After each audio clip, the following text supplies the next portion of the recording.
법을 사랑하는 대한민국 청소년들이 모두 모였다. 2017년 제12회 청소년 모의재판 경연대회. 2005년부터 법무부 주최로 이뤄진 청소년 모의재판 경연대회가 올해로 벌써 12번째를 맞이했습니다. 해를 거듭할수록 점점 열기를 더해가는 법무부 청소년 모의재판 경연대회는 대한민국의 청소년들이 법과 사법 절차를 올바로 이해하고 법 질서의 소중함을 체험하며 법적 소양을 갖춘 유능하고 정의로운 민주시민으로 성장시키기 위한 법무부 대표 법교육 프로그램입니다. 저희가 이 모의재판을 통해 사회에 던지고 싶었던 메시지가 진짜로 이루어지는 대한민국이 되었으면 좋겠습니다. 주인은 피고인을 사적으로 알거나 피고인이 정확히 누가 통하는지 아는 겁니다. 그런 적은 없었던 걸로 기억하는데요. 맞는 사실을 인정한다. 저는 피고인에서 증거해야 하는 사실을 내가 의도하고 있을 거라서 이것을 저희가 오늘 모의재판 경연하고 검사, 변호사, 교수님들한테 많이 조언을 얻고 많이 배워가는 것 같아요. 그래서 오늘 배운 걸 바탕으로 더 열심히 준비해서 본선에서 발전한 모습 보여드리고 싶습니다. 국내법 제23조에 따라 공시 승가를 위한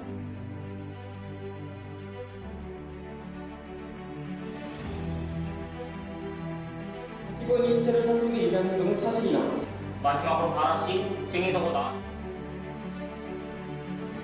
이렇게 괜히 입장하고 모르겠다는 궁금해지면 작년에 못 받은 최우수상을 올해는 받고 가게 될 수 있어서 기쁘고요. 이것이 저희 친구들과 함께 노력한 결과라고 생각하고 기다리기도 하고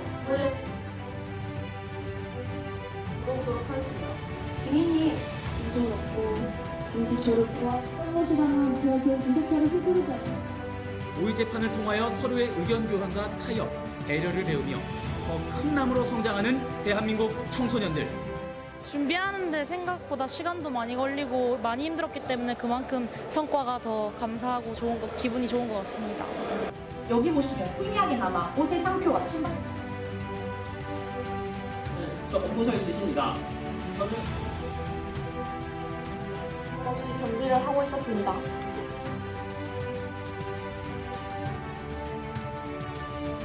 공범에 관한 형법 제32조에 동평주 화이팅! 남원주 화이팅! 실보중 특별학생 화이팅! 더 위에 아무도 없고 아무도 없다. 앞으로도 살아라. 대한민국 청소년들의 열정과 패기가 돋보였던 2017년 제12회 법무부 청소년 모의재판 경연대회. 그들의 열정 가득했던 도전의 시간, 그리고 함께했던 뜨거운 땀방울. 오늘도 목표를 향해, 그리고 꿈을 향해 달려나가는 여러분들의 당당한 발걸음을, 전국 청소년들의 열정의 청춘 불패를 법무부가 항상 응원하겠습니다. 화이팅! 화이팅! 화이팅! 화이팅! 화이팅! 화이팅! 화이팅! 화이팅! 화이팅! 화이팅!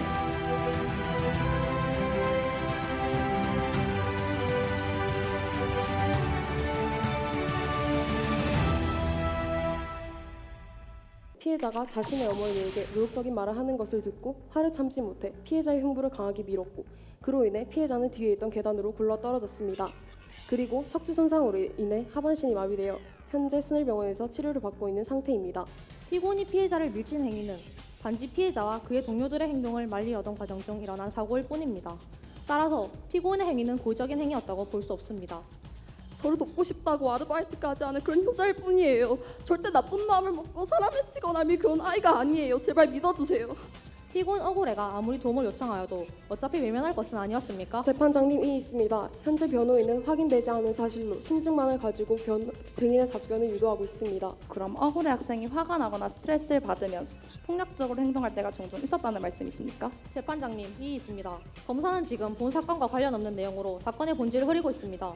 근데 그 아저씨들이 억지로 어머니를 끌고 가려고 하니까 엄마를 끌어당기는 도중에 아저씨를 밀게 된 것입니다. 그럼 거기에는 고의성이 없어 보였다는 거죠? 당연하죠. 서로 약간의 몸싸움 도중 어쩔 수 없는 상황이었습니다. 바이러스를 통해 시험지의 초안을 빼는 피고인은 학생 휴게실에서 컴퓨터를 통해 이를 인쇄합니다. 빼낸 시험지를 통해 피고인은 성적이 크게 상승하는 부당이득을 취했습니다. 하지만 여러분, 피고인은 지금 극도로 불안한 상태입니다. 또한 이 극도로 불안한 심리 상태를 제대로 치료조차 받지 못하고 있습니다. 그 피고인이 변한 이유는 낮은 성적 때문이 아닙니까? 재판장님, 지금 검사는 증인을 협박하고 있습니다. 정확히 진술하세요, 피고인. 그 애가 시켰어요. 그 애가 누구죠? 시험지를 빼돌리라고. 전희등입니다. 재판장님, 지금 피고인은 거짓말을 하고 있습니다. 아니라고. 난 그냥 인정하시죠, 피고인. 지시한 것은 아닙니다. 이미 증언이 있었는데도 거짓말 하시는 겁니까? 그저 장난이었을 뿐입니다. 실제로 그러려고 그랬던 게 아니에요.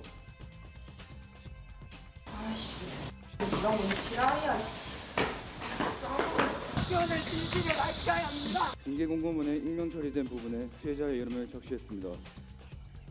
또한 학생들의 이동이 많은 하굣길 교문 앞에서 그 얼굴을 욕보이는 피켓을 들고 소란을 피웠습니다. 새빛고등학교 학교폭력대책자치위원회는 조열굴 양에게 징계 처분을 내렸지만 조열굴 양은 오히려 친구들로부터 짝꿍녀 양에게 잘못이 있다라는 반응을 이끌어내어 짝꿍녀 양은 비난의 하산을 받게 됩니다. 도대체 왜 저분이 저에게 이렇게까지 하셔야만 했는지 모르겠어요. 어디서 또 연기야? 피고인 조용해 주십시오. 법정에서 소란을 피울 경우 감치 등 제재를 가할 수 있습니다. 제가 복도를 지나가면 주위 친구들이 친한 친구에게 징계를 먹인 나쁜 년이라며 수군대고 같은 반 친구들에게 따돌림을 당했습니다. 학교에 가기가 무서워질 지경에 놓여 며칠간 정신과 치료를 받기까지 했습니다. 따라서 조열굴 양의 평소 행실이 바르다는 증인의 말에는 신뢰도가 떨어집니다. 신뢰도가 떨어진다니요? 아닙니다. 저는 위증의 선서도 했지 않습니까? 제가 비록 조열굴과 친한 사이이긴 하지만 조열굴이 나쁜 학생이 아니라는 점은 정말 사실입니다.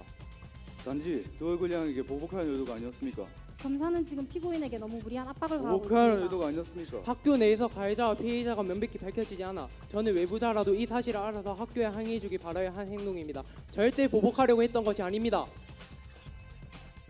주방용 칼로 찔러 사망이 되게 했습니다. 사건이 일어난 시기에 피해자를 죽이고 싶다라는 말을 차례 반복을 해오는 등의 행적을 보면 이는 의도적이며 계획된 살인임을 알 수 있습니다. 피해자를 칼로 찔러 죽게 한 사실을 인정합니다. 하지만 피고인은 살인의 의도가 없었으며 우발적으로 피해자에게 상해를 입힌 것이 죽음에 이르게 된 것입니다. 살면서 그렇게 고약한 냄새는 처음 맡아봤어요. 월세 안 내는 것도 수상하고 썩은 냄새가 이상하다 싶어서 경찰에 바로 신고했죠. 무언가를 숨기기 위한 계획을 세운 모습은 찾을 수 없었겠군요. 이해했습니다. 변호인은 재판을 자신에게 유리하게 이끌어가고 있습니다. 피고인이 충분히 피해자를 죽일만 했군요.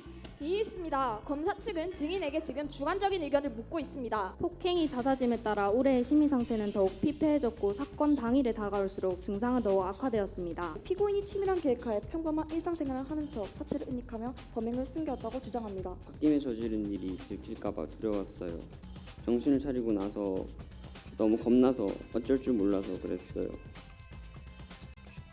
야각키라는 자연수유 양육법을 표방하여 피해자에게 필수 예방접종을 시키지 않고 인위적으로 수두에 감염시키거나 영유아에게 유독한 숟가루를 강제로 투여하는 등의 다수의 상해를 입혔습니다. 이에 본 검사는 피고인의 행위가 다분히 고의적인 소지가 있는 아동학대라고 판단. 저는 아이들을 학대하지 않았습니다.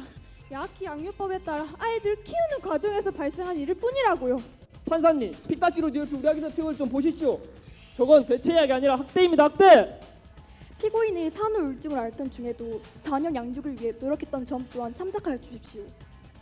공공 면역 체계를 파괴시킬 수 있다고 저분을 포함한 대부분의 사람들이 말하곤 합니다. 하지만 예방 접종은 엄청난 부작용을 초래해 왔습니다. 부모가 불안감을 느끼면 아이에게 무조건 약을 처방해야만 합니까? 그렇다고 볼 수 있겠죠. 아이들을 위해서 크먹고 신식 양육법까지 배워왔으니까 예. 부모로서의 자신의 역할을 성실히 다하지 않으신 거군요. 제가 이제껏 아이에게 해온 것은 야각키 치료라고요. 검사님도 이런 제의가 학대 불가하다고 생각하신 거예요? 피고인은 분명한 살해 의도를 가지고 계획적으로 범행을 저질러 형법 제250조 1항에 의거하여 살인죄로 기소하는 바입니다. 더불어 피고인은 사건 당시 피해자로부터 심한 폭력을 당하는 상태였습니다. 부당한 법익 침해로부터 스스로의 권리를 지키고자 한 피고인의 행위는 정당방위라 범위 타당합니다. 근데 폭력 그건 그냥 장난이었죠. 장난이라고 했습니까? 학교폭력 가해자들이 장난이라며 하는 행위가 피해자에게 엄청난 고통으로 다가온다는 것을 모르십니까? 만약 그랬다면 나파도 양을 정말 싫어했겠군요. 그거야 제가 만약 이유였다면. 죽이고 싶다고 할 만큼이요. 그렇죠? 증인 졸두범이 김희우 양을 찾겠다라고 증언했는데 어떤 모습을 근거로 그렇게 말한 것입니까? 그래 생겼나 뭐지? 그리고 학교 폭력에 대해서는 선생님께 말씀드려봤지만 그뿐이지 더 이상 나아지지도 않았어요. 아, 그래서 툭 하고 쳤는데 억 하고 죽었어요? 자, 그러면 고등부 형사부문 오늘 결승전 마지막 네 번째 팀입니다.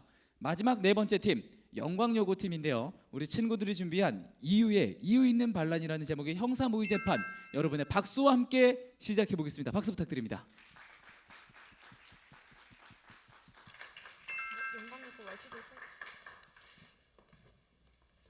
하나, 둘, 셋.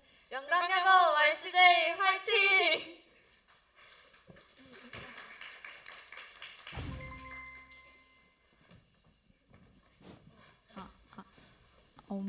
시작하겠습니다. 안녕하세요. 영광여자고등학교 YCJ 지도교사 홍아람입니다. 학생들을 위해서 빨리빨리 하겠습니다.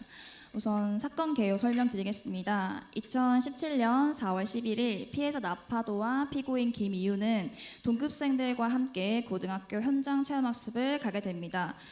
배 안에서 나파도의 지갑이 도난당하는 사건이 발생하게 되고, 피해자 나파도는 평소 학교폭력으로 피고인 김이유를 괴롭혀왔고, 이를 근거로 나파도는 김이유가 지갑을 도난하는 범인이다 의심하여 폭행 및 협박을 가합니다. 다음 날 4월 11일 새벽 3시경 김이유가 지갑을 돌려주겠다며 나파도를 불러내는데, 두 사람이 실랑이를 벌이는 과정에서 김이유가 나파도를 밀치게 되고 나파도는 바다에 빠집니다.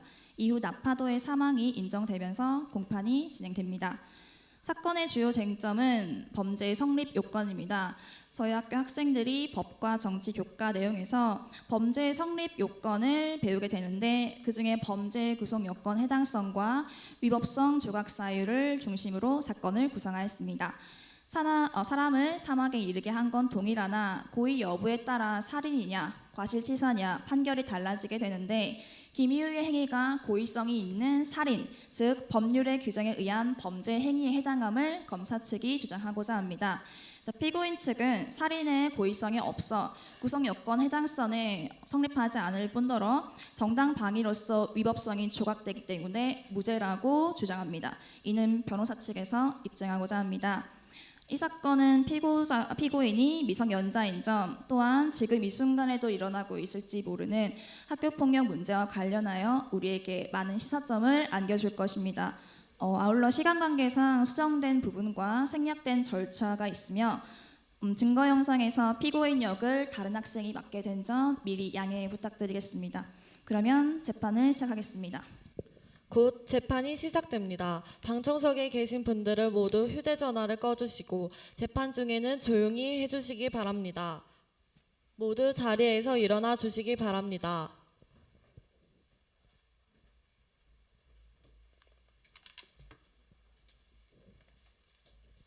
모두 자리에 앉아주시기 바랍니다. 2017년 5월 2일 부산지방법원 재형사합의부 사건 번호 2017 고합 1234 피고인 김희애에 대한 살인죄에 관한 재판 시작하도록 하겠습니다. 먼저 피고인 인정신문 읽겠습니다. 피고인은 개개의 질문에 대하여 진술을 거부할 수 있습니다. 그리고 진술 거부권을 행사하지 않고 진술할 경우에는 유죄 증거로 사용될 수 있습니다. 피고인은 이름, 주소, 주민등록번호 앞자리를 말씀하여 주십시오. 이름은 김희우이고 주소는 부산광역시 습골길 23번길 39입니다. 그리고 주민번호 앞자리는 000428입니다.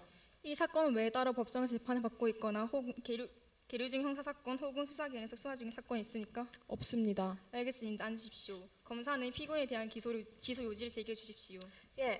2017년 4월 10일 피고인 김희우와 피해자 나파도는 제주도로 수학여행을 가던 중 나파도의 돈이 도난당하는 사건이 발생했습니다. 나파도는 평소 자신에게 학교폭력을 당하던 김희우가 자신에게 악감정을 품고 돈을 훔친 것이라고 판단하여 훔친 돈을 내놓으려며 다그쳤습니다. 그렇게 실랑이를 벌이던 도중 피해자 나파도는 피고인 김희우의 모친의 유품인 팔찌를 파손시켰습니다. 이 사건으로 인하여 피고인은 피해자에 대해 더 큰 분노와 악감정을 가지게 되었습니다. 2017년 4월 11일 새벽 3시경 피고인은 피해자를 불러냈습니다. 피고인은 준비된 흉기로 피해자를 가격한 후 쓰러진 피해자를 바다로 빠뜨렸습니다. 피고인은 분명한 살해 의도를 가지고 계획적으로 범행을 저질러 형법 제250조 1항에 의거하여 살인죄로 기소하는 바입니다. 피고인 김희우는 위에 고소장을 공판 전에 받은 사실이 있습니까? 네. 그럼 피고인 김희우는 검사 기소 내용 중 피해자 나파도를 의도적으로 살해한 것을 인정하십니까? 아니 인정하지 않습니다. 저는 그냥 나파도가 저를 때렸기 때문에 제 자신을 방어하기 위해서 그냥 민 것뿐입니다. 피고인 김희우 변호인은 재판 전 특별하게 말하고 싶은 것이 있습니까? 피고인의 행위는 피해자를 의도적으로 살해하고자 한 것이 아니기에 형법 제250조 살인죄의 구성요건에 해당되지 않습니다. 더불어 피고인은 사건 당시 피해자로부터 심한 폭력을 당하는 상태였습니다. 부당한 법익 침해로부터 스스로의 권리를 지키고자 한 피고인의 행위는 정당방위라 봄이 타당합니다.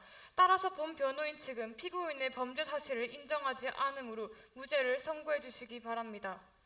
본 재판의 쟁점은 자신을 지키기 위해서 어쩔 수 없이 공격한 정당방위인가 살인 범죄인가입니다. 본 재판의 쟁점은 두 가지 볼 수 있습니다. 첫째, 형법 제250조 살인죄의 구성 요건에 해당하는 여부입니다. 피고인의 행위에 살해 의도가 없었다면 이는 살인이 아니라 형법 제267조 과실치사에 해당될 것입니다. 둘째, 피고인의 가한 행위가 위법성이 조각되는 여부입니다. 형법 제21조 정당방위 조항에 따라 피고인의 행위가 피해자의 부당한 법익 침해 행위를 방해하기 위한 상당한 이유가 있었는지에 따라 범죄의 성립 여부가 결정될 것입니다. 그럼 지금부터 증거 조사를 시작하겠습니다. 검사 측부터 증거 목록을 제출해 주십시오. 네, 증거로 피고인이 사건 당일 피해자를 불러낸 문자 메시지, 사건 전날 피고인의 모습이 담긴 CCTV 영상, 목격자 김다범의 진술서와 피해자의 돈을 훔친 절도범의 자백 진술서를 제출하고 목격자 김다범, 절도범의 자백을 받은 경찰, 차경희를 검사 측 증인으로 신청합니다. 변호인 측에서도 제출할 증거 및 증인 신청하여 주십시오. 네, 사건 당시 피고인이 피해자에게 폭력을 당하는 CCTV 영상과 피고인의 학급 친구 이학급을 변호인 측 증인으로 신청합니다. 재판장님, 검사 측의 증거자료 일체와 증인의 진술조서의 열람을 요청합니다. 인정합니다. 검사 측 이의 있습니까? 없습니다. 이것으로 제1차 공판을 종료합니다. 제2차 공판은 5월 11일 오전 10시 법정에서 개정하도록 하겠습니다. 모두 퇴정하여 좋습니다. 지금부터 2017년 5월 11일 부산지방법원 제 형사비부 사건 번호 2017 고압 1234 피고인 김희우의 살인사건에 대한 2차 공판을 시작하도록 하겠습니다. 피고인은 성명과 주민등록번호 앞자리를 말씀해 주십시오. 네, 이름은 김희우이고 주민번호 앞자리는 000428입니다. 착석해 주십시오. 그럼 지금부터 증인신문 시작하도록 하겠습니다. 증인은 증인석으로 모두 나오시기 바랍니다. 대표자 김다범은 증인 선서를 해주시기 바랍니다.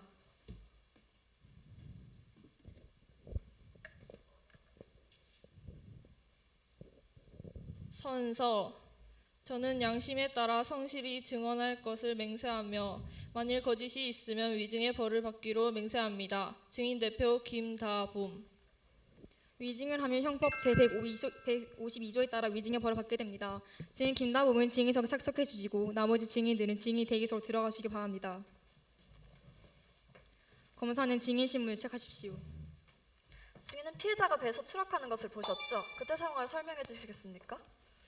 네, 저희는 저녁 7시 부산에서 출항하는 배를 타고 제주도로 수학여행을 가던 도중이었어요.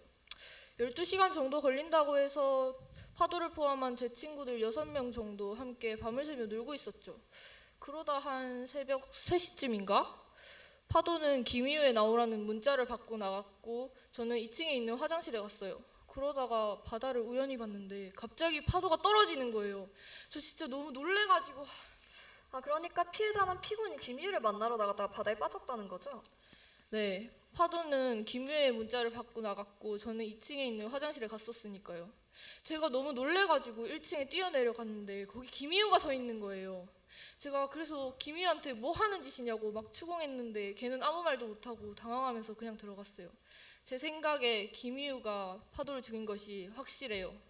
그런데 증인은 어떻게 떨어진 사람이 나파도형이라는 것을 한눈에 알 수 있었나요? 그 점퍼요. 영화에 전지현이 입고 나와서 한동안 파도가 따라 입고 다녔었거든요. 떨어지는 장면은 너무 빨라서 못 봤는데 떨어지고 나서 등에 특이한 호랑이 그림이 박혀 있는 걸 보고 파도라는 걸 단번에 알아차렸어요. 그렇군요. 증인의 말을 정리하자면 피고인은 피해자를 불러냈고 이에 응한 피해자는 봉변을 당했다는 말이군요.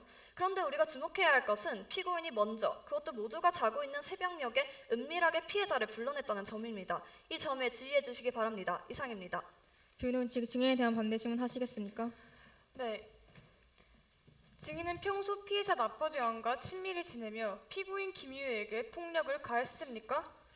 저랑 파도는 뭐 친한 사이였고 폭력 그건 뭐 그냥 장난이었죠. 장난이라고 했습니까? 학교 폭력 가해자가 장난이라며 하는 행위가 피해자에게 엄청난 고통으로 다가온다는 것을 모르십니까? 이해했습니다. 재판장님, 변호인 측은 본 사건과 관련 없는 이야기로 논점을 흐리고 증인을 심리적으로 억압하고 있습니다. 인정합니다. 변호인, 검사 모두 진정하십시오. 검사 측 주장 인정합니다. 변호인, 피해자 및 증인 학교 생활이 본 사건 관련 있습니까? 네, 본 사건과 관련 있습니다. 학교 폭력은 사건 현장에서도 계속되고 있었으니까요. 사건 전날 증인 김다범은 나파도와 함께 피고인을 만났고 폭행에 동참했습니다. 제출한 영상 띄워주십시오.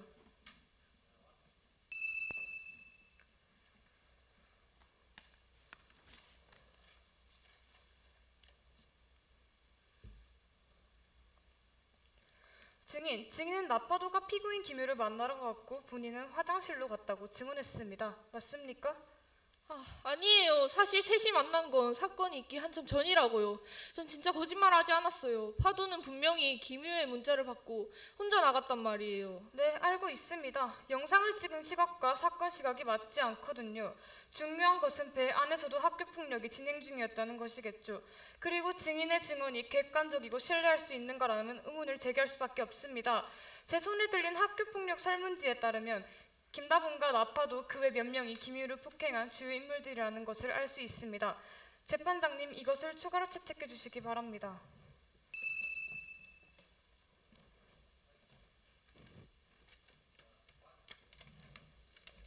채택하도록 하겠습니다. 변호인도 할 말 있습니까? 네, 증인은 피해자가 배에서 추락하는 장면을 목격하셨습니까? 그거 봤다니까요. 김희우가 밀어서 죽인 거라고요. 그럼 피고인이 피해자를 직접 미는 것을 목격하셨습니까? 그건 아닌데. 이상입니다. 증인은 동영상에서 보이듯이 평소 나파도와 함께 김희우를 괴롭힌 것 같은데 왜 김희우의 문자를 보고 함께 하지 않았습니까? 그때는 다른 애들도 다 자고 있었기도 하고 파도가 자기가 조용히 처리하고 온다고 해서 전 그냥 별 생각 없이 보냈던 것 같아요. 그리고 괴롭히는 건 진짜 그런 건 아니에요. 증인 수고하셨습니다. 증인은 퇴정하셔도 좋습니다. 증인 이하급은 증인서로 나와 착석해 주시기 바랍니다. 변호인은 신문을 체크하십시오. 증인은 현재 피고인과 같은 반이고 지난 4월 피고인과 함께 수학여행에 간 것이 맞습니까? 네. 4월 11일 새벽경, 그러니까 사건 발생 후 피고인은 어떤 행동을 했나요? 갑자기 이유가 자고 있던 저희들을 다 깨우더니 나파도가 바다에 빠졌다고 어떻게 해야 하냐고 막 그러더라고요. 피고인의 표정이나 말투를 자세히 묘사해 주시겠습니까? 되게 다급해 보였었는데 사실 별로 친하진 않은데 그래도 평소보단 말이 좀 빨랐고 좀 더듬었던 것 같아요. 그랬군요. 그렇다면 증인은 당시 상황상 피고인 김유혜 양이 피해자 나파도 양을 의도적으로 살해했다는 느낌을 받았습니까? 아니요. 오히려 나파도를 걱정하는 것 같았어요. 저희한테 알린 것도 그렇고. 재판장님, 피고인은 피해자가 배에서 추락한 뒤 피해자의 신원을 걱정하였고 피해자가 빠졌다는 사실을 아이들에게 알렸습니다. 이러한 행동을 보아 피고인이 의도적으로 살해했다고 할 수 없습니다. 피해자가 죽기를 바랬다면 과연 이런 행동들을 할 수 있었을까요? 검사 측 반대 신문하시겠습니까? 예. 증인은 김희우 나파도 양과 같은 반 친구라면 김희우 양이 나파도 양에게 괴롭힘을 당하는 모습을 본 적이 있었겠네요. 그렇죠? 네, 자주 봤어요. 주로 어떤 방식으로 괴롭힘을 당하던가요? 이유 없이 때리기도 하고 놀리고 뭐 그랬죠? 그 정도가 심했나요? 종종 너무 심해서 말리곤 싶었는데 나파도가 너무 무서워서 나서지는 못했어요. 만약 증인이 김희우 양처럼 나파도 양에게 괴롭힘을 당했었다면 나파도 양에게 어떤 감정을 가지고 있을까요? 저도 물론 나파도를 좋아하지 않았지만 제가 이유였다면 진짜 생각하기도 싫어요. 만약 그랬다면 나파도 양을 정말 싫어했겠군요. 그거야 당연히 제가 이유였다면 죽이고 싶다고 할 만큼이요. 그렇죠? 이 있습니다. 검사는 감정적인 언변으로 증인을 유도신문하고 있습니다. 반대 신문의 경우 형사소송 규칙에 따라 유도신문 할 수 있습니다. 그리고 피해자에 대한 피고인의 감정은 살해 동기 중 하나로 꼭 짚고 넘어가야 할 부분입니다. 인정합니다. 변호사 이의를 기약합니다. 검사는 계속해서 신문에 해주시기 바랍니다. 네, 만약 증인이 피고인 김희우였다면 자신을 그토록 괴롭히던 학교폭력 가해자가 배에서 추락했을 때 진정으로 걱정하고 슬퍼했을까요? 아니요. 증인, 피고인 김희우 양은 나파도 양이 빠졌다는 것을 친구들에게 알리고 신고를 했나요?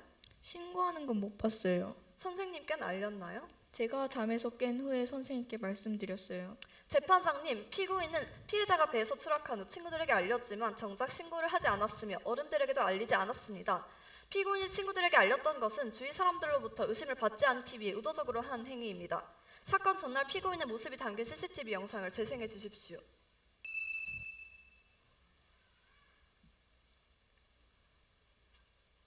영상 속 피고인은 사건 전날 위를 올려다보고 두리번거리는 등 선의 CCTV 위치를 확인하는 모습을 볼 수 있습니다. 따라서 살해를 계획했다는 것을 입증하는 바입니다.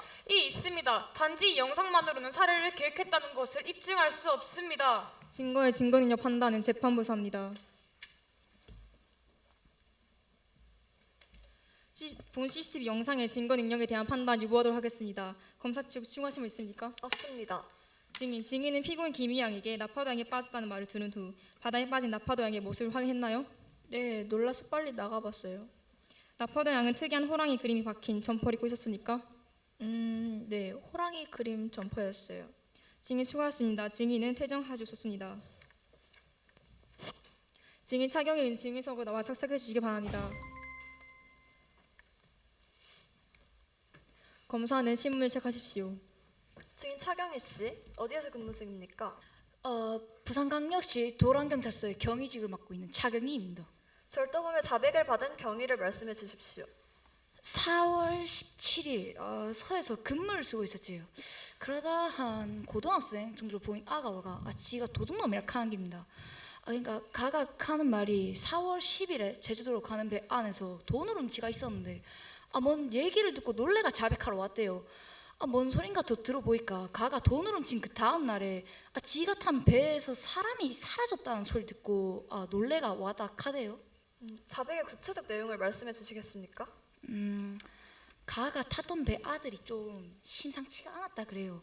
어떤 하나를 막 때리고 막 못살게 구는데 그 맞는 나가 또 되게 착했대요. 근데 가가 돈을 훔치고 나서 이제 그 착한 아가 의심을 받아가 더 맞은 게예요. 그래가 막 죄책감도 들고 뭐 좀 그러니까 지 때문인가 싶어갖고 자백했다 해요.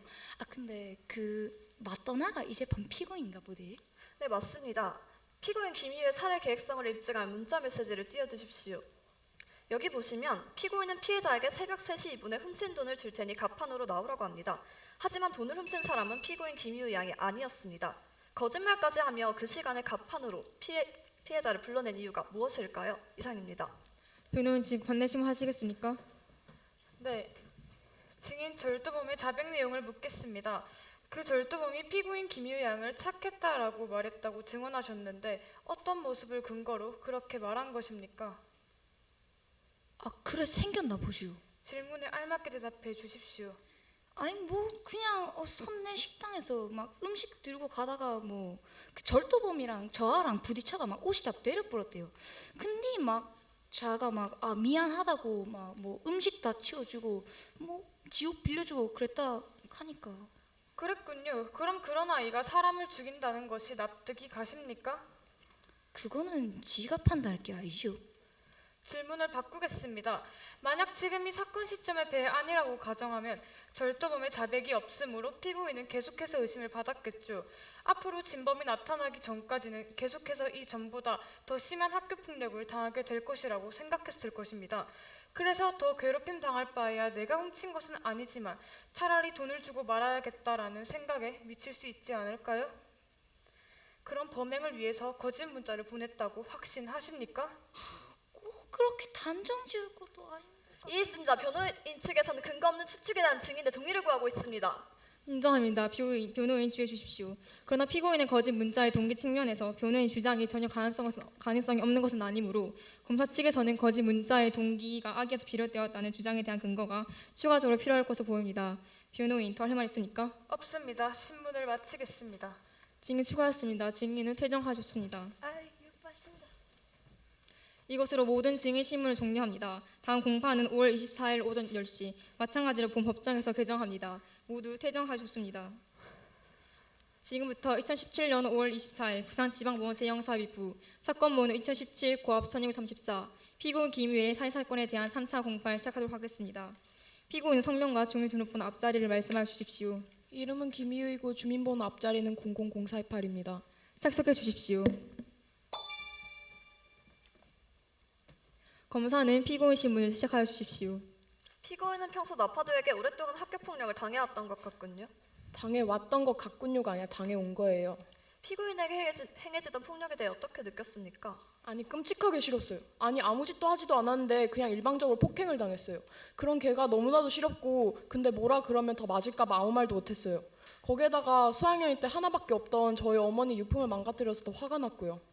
그 심정을 이해합니다만 배에서 밀어 죽이는 것 말고 다른 방법은 생각해보지 않으셨습니까? 아니 저는 검사님 말씀처럼 밀어 죽인 게 아니라 그냥 제 자신을 방어하기 위해서 민 것뿐입니다.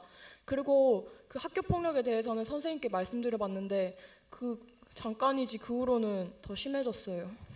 정당방위라. 네, 부당한 법익 침해로부터 자기의 이익을 방해하기 위한 것이라면 정당방위일 수 있죠. 그런데 그 부당한 법익 침해를 일부러 유도했다면 그것도 정당방위가 될 수 있을까요? 네? 피고인은 피해자에게 자신이 돈을 훔쳤다고 거짓말을 했습니다. 맞습니까? 아니 그거는 더 맞기 싫어서 그랬어요. 그냥 돈 줘버리면은 한동안 안 괴롭히겠지라고 생각을 했어요. 그래서 돈을 줬나요?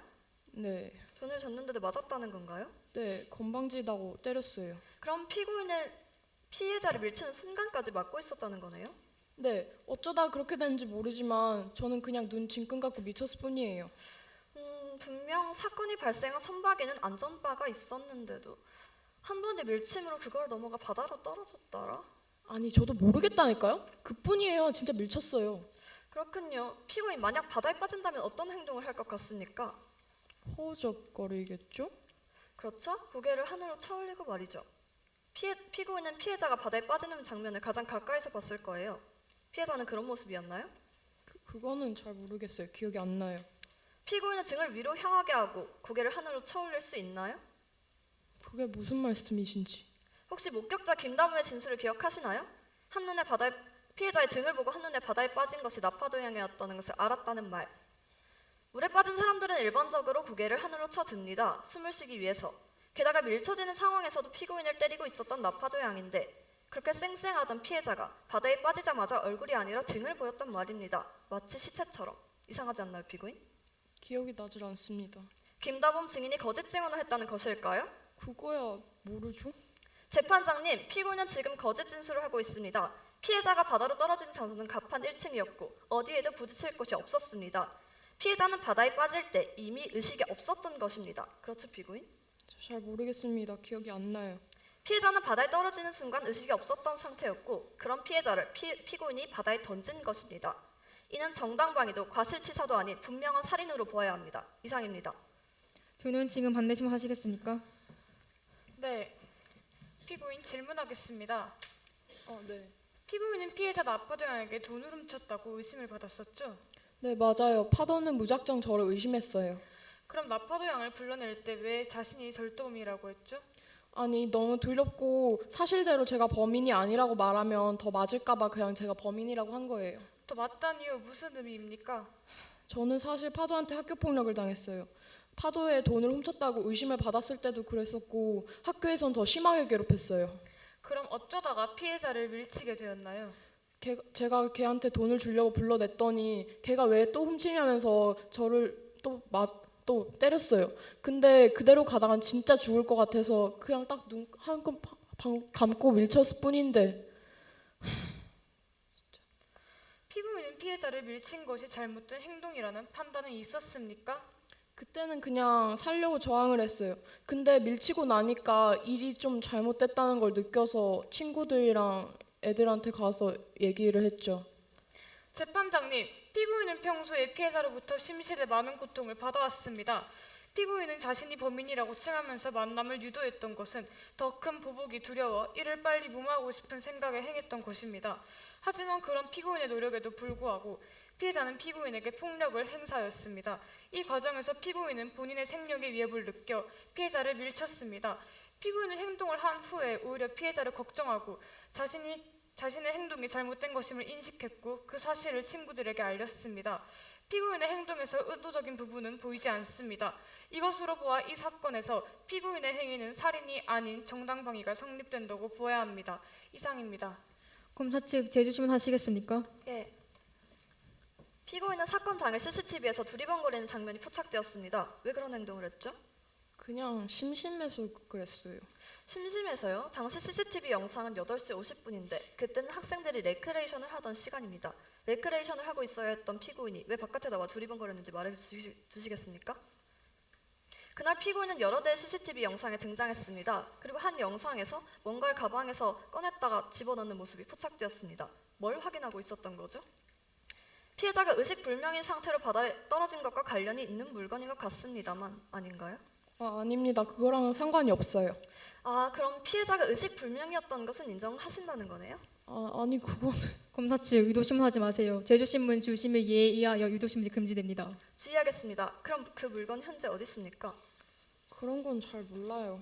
분명히 피고인이 배 안에서 가지고 있었는데 하산하는 당시 경찰의 수사 과정에선 발견되지 않은 흉기가 있습니다. 그런데도 기억나지 않나요? 이상입니다. 피고인은 자리로 돌아가 주시기 바랍니다. 검사는 최종 변론 및 구형하세요. 존경하는 재판장님, 지금부터 피고인 김희유에 대한 진술 및 구형을 하겠습니다. 이 사건은 요즘 심각한 사회 문제로 대두되고 있는 학교폭력이 원인이 되어 일어난 사건이며 학교폭력 피해자의 괴로움을 이해할 수 없는 것은 아닙니다. 하지만 그 폭력이 아무리 괴롭다고 하여도 학교폭력 피해자의 범행을 용인할 수는 없습니다. 피고인은 지금 자신의 정당방위를 주장하고 있습니다. 그러나 거짓 문자 메시지를 보내 피해자를 자극했고 이는 폭력을 유발하게끔 했습니다. 또한 피해자는 의식이 불분명한 상태로 바다에 빠졌습니다. 바꿔 말하면 의식이 불분명한 상태의 피해자를 바다로 빠지게 만든 행위를 한 사람이 피고인이라는 것입니다. 이것을 정당방위라고 말할 수는 없을 것입니다. 또한 무능력 상태의 피해자를 밀었다는 것은 과실이 아닌 고의적 행위라고 볼 수 있기 때문에 과실치사에 해당될 수도 없습니다. CCTV에 보인 피고인의 이상한 행동과 거짓 메시지 등 여러 사건 정황을 미뤄봤을 때 피고인의 가해 행위는 철저한 계획에 이뤄진 살인입니다. 이에 형법 제250조에 의거 살인죄로 죄를 물어야 마땅하다고 생각합니다. 이에 피고인에 대하여 징역 단기 3년, 장기 6년형을 선고하여 주시기 바랍니다. 변호인 측은 최종 변론해 주십시오. 재판장님, 지금 이 사건은 살인 혹은 과실치사라는 죄에 집중하는 것보다 그 안에 피고인의 상황에 깊이 고려해야 할 것입니다. 고등학교 1학년 때부터 지속적인 학교폭력을 당해왔던 피고인의 아픔과 고통을 그 어떠한 곳으로도 치유받거나 보상받기 힘들 것입니다. 피고인의 진술에 의하면 사건 당시 피해자에게 직접적인 폭력을 당했고 이것은 당시 법익 침해가 있었다고 판단될 수 있는 증거가 됩니다. 또한 이런 극단적인 생명의 위협을 받고 있었던 피고인에게 정상적인 판단을 한다는 것은 애초에 불가능한 일이었습니다. 피고인은 평소 피해자 나파도양에게 분노와 악감정을 가지고 있었던 것은 사실이나 이는 학교폭력 피해자라면 충분히 가지고 있을 수 있는 감정입니다. 하지만 증인 이학급은 피해자가 바다에 빠져 피고인이 그 사실을 친구들에게 알릴 때의 표정은 살이보다는 걱정에 가까웠다고 진술하였습니다. 이는 피고인 김유유가 피해자 나파도를 의도적으로 살인한 것이 아니라고 볼 수 있기 때문에 본 변호인은 살인이 아닌 과실치사죄의 구성 요건에 해당됨을 거듭 말씀드립니다. 또한 피해자의 선제 공격을 방어하기 위한 행위로서 피해자의 가해 행위는 위법성이 조각되는 정당방위에 해당되므로 무죄임을 주장합니다. 존경하는 재판장님, 피고인은 피해자입니다. 물론 피고인도 자신의 죄를 뉘우치고 있을 것이지만 부디 피고인의 그간의 괴로움과 그 당시 생명의 위협을 받고 있어 그렇게밖에 할 수 없었던 상황과 심리를 참작해 주시기를 간곡히 부탁드립니다. 피고인은 마지막으로 재판부에게 하실 말씀이 있으면 해주십시오. 네, 제가 그 당시 너무 무섭고 두려워서 파도한테 과도한 대처를 한 것 같아서 죄책감을 느끼고 있습니다. 하지만 재판장님, 만약 제가 그렇게 하지 않았으면은 파도의 폭력에서 벗어날 방법이 없었고 제 고등학교 3년의 생활은 정말 힘든 날의 연속이 되었을 것입니다. 정말 죽고 싶었던 때가 많았습니다. 부디 이 모든 상황을 고려해 주셔서 참작해 주시길 부탁드립니다. 네, 알겠습니다. 이것으로 모든 재판 절차 끝났습니다. 판결은 5월 31일 오전 11시 법정에서 선고하도록 하겠습니다. 모두 퇴정하셨습니다. 지금부터 2017년 5월 31일 부산지방법원 제0사비부 사건 번호 2017 고압 1234 피고인 김유의 살인사건에 대한 판결을 선고하도록 하겠습니다.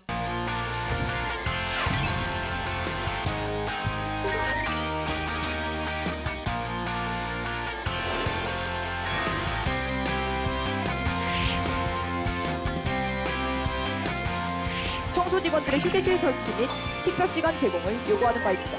피고현 대표에게 개인정보 무단 연락, 사생활 침해, 개인정보 오남용에 대하여 책임을 묻고자 합니다. 불확실한 정보를 통해 방송을 기획하고 이를 내보내 소비자들로 하여금 원고 측에 대한 부정적 심리를 가지게 하였다는 것입니다. 있습니다. 지금 피고 소송 대리인은 증인을 겁박하고 있습니다. 저기 시간표에 있는 내사수 시간은 진짜 어김도 없는 시간이라고요. 하지만 장혜민 씨와 오솔 씨 모두 이 시간표에 대해 제한받을 당시 동의하지 않았습니까?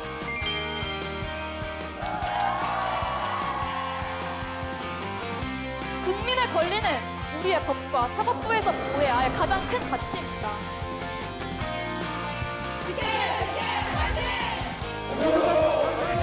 오늘도 화이팅!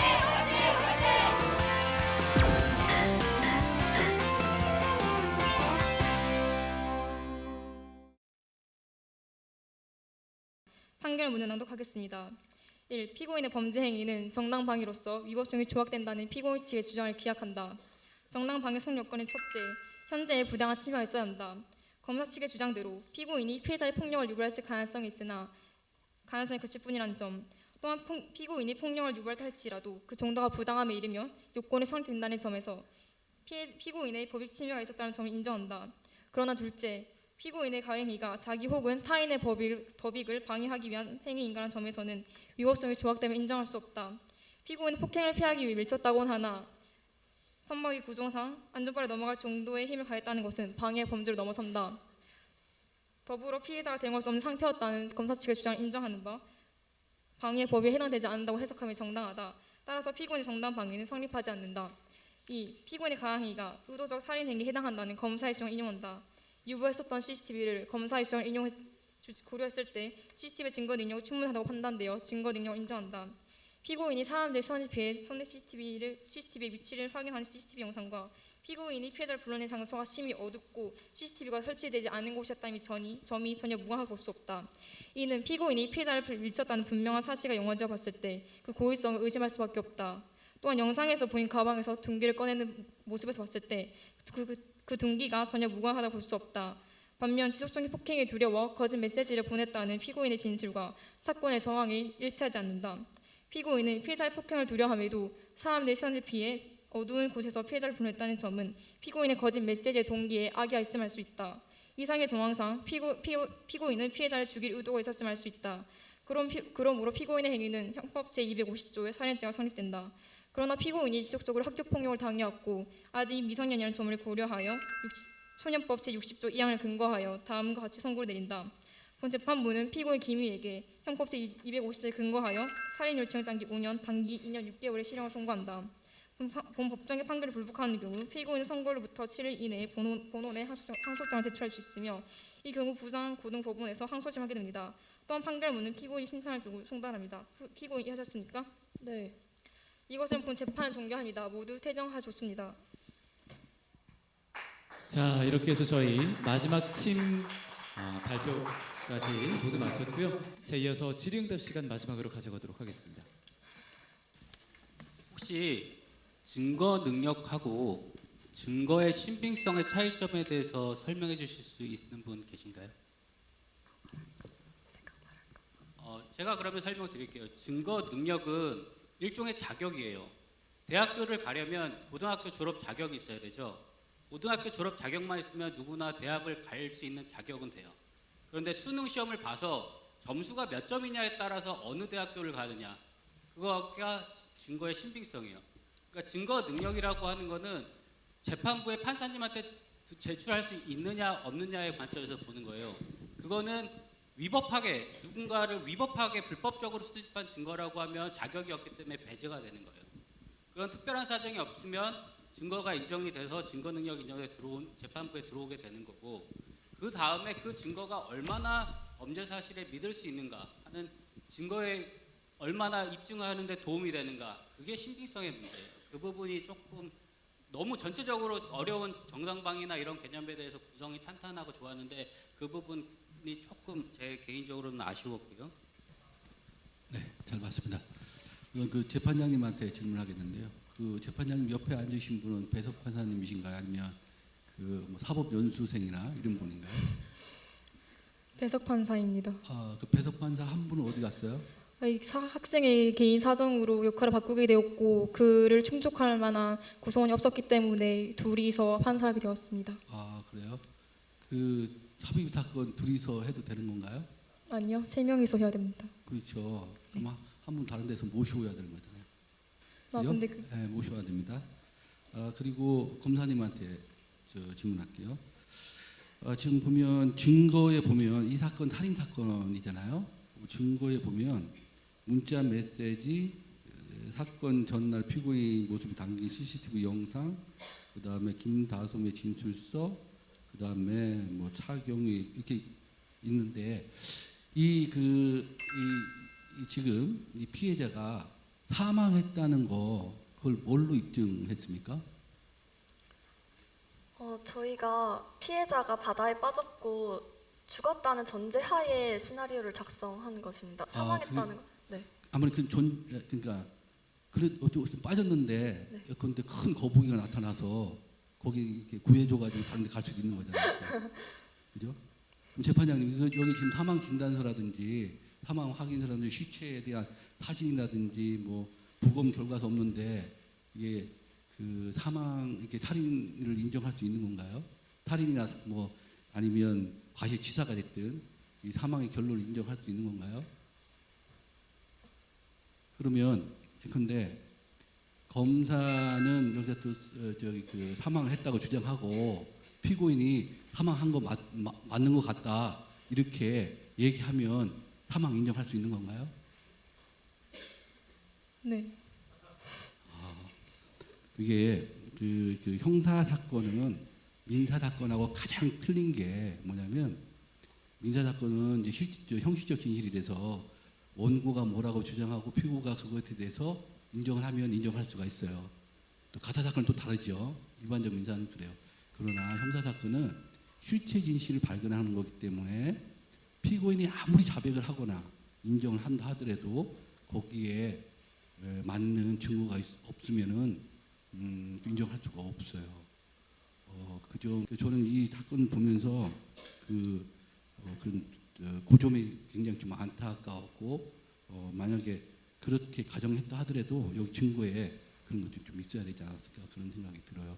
예, 이 증인이 김다봄 증인인가요? 거기 이렇게 물에 빠진 거 이렇게 뒤집어져 가지고 물에 빠진 걸 봤다고 했잖아요. 김다봄 증인이. 지금 요 시간이 새벽 3시거든요. 근데 이 배의 크기가 아마 부산에서 제주도 가는 건 굉장히 클 거예요. 그죠? 저도 이제 타봤는데 굉장히 크더라고요. 별로 흔들리지도 않고 뭐 이런 상황인데 2층이면 높이가 굉장히 높거든요. 2층에서 물에 빠져 있는 사람을 새벽 3시 7 같은 어둠이거든요. 과연 볼 수 있었을까 하는 그런 의문이 드는데 그건 어떻게 생각하세요? 그 상황을 정확히 뭐 호랑이 그림까지 보고 이렇게 볼 수 있었을까요? 그러니까 하여간 뭐 저도 이제 그 배를 타봤는데 잘 안 보이고 그래요. 근데 물론 뭐 하다면 거기 뭐 이제 빛이 있었다든지 뭐 이런 걸 이제 이야기를 하면 될 텐데 상당히 좀 우연적인 것 같고 호랑이 그림까지 보이기는 참 힘들지 않았을까. 그런 점을 변호인이 좀 지적을 했으면 더 좋았을 것 같고요. 또 하나는 이제 우리 재판장님께서 그 마지막에 사실관계를 이렇게 설명을 하는데 저는 이제 재판장님이 사실관계를 어떻게 파악했는지가 참 의문스러운 게 피해자가 대응할 수 없는 상태였다는 검사 측의 주장을 인정한다는 것도 있고 피해자를 밀쳤다는 점도 인정을 하거든요. 근데 이 두 개가 서로 양립할 수 있는지는 모르겠어요. 그러니까 때리는 상황에서 밀친 건지 아니면 먼저 때려서 의식불명 상태를 집어 던진 건지 이 두 개를 다 인정하는 것 같거든요. 근데 이게 과연 두 개가 같이 있을 수 있는 건지 그거는 좀 의문스러워요. 그래서 이제 이 부분에 대해서도 좀 사실관계를 좀 더 분명히 했으면 좋았을 것 같은데 뭘 염두에 두고 이렇게 그 사실관계를 확정한 건가요?